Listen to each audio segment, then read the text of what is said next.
Malaysia একটা জায়গা আছে ক্যামেরুন হাইল্যান্ড, ভাই গেছিলেন নাকি? ৬,০০০ ফিট উপরে, ঠান্ডা, প্রচন্ড ঠান্ডা। আমি প্রায়ই যাই, ওখানকার চা বাগানের স্নিগ্ধ হাওয়া আমাকে টানে খুব, বাতাসটা খুবই ক্লিন, ভাল লাগে।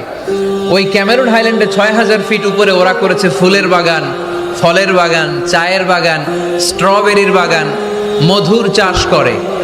আর এই ৬,০০০ ফিট উপরে এই ভেজিটেবলস আইটেমগুলো দিয়ে তারা পুরো মালয়েশিয়ার খাদ্যদ্রব্যের যত সংকট, সব সংকট তারা দূরীভূত করেছে। সুবহানাল্লাহ পড়েন।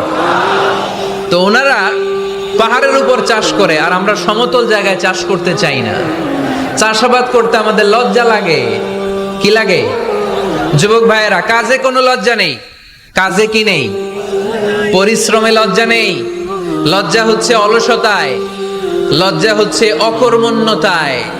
আমরা কাজ করে খেতে চাই, পরিশ্রম করে খেতে চাই। রাজি আছো সবাই?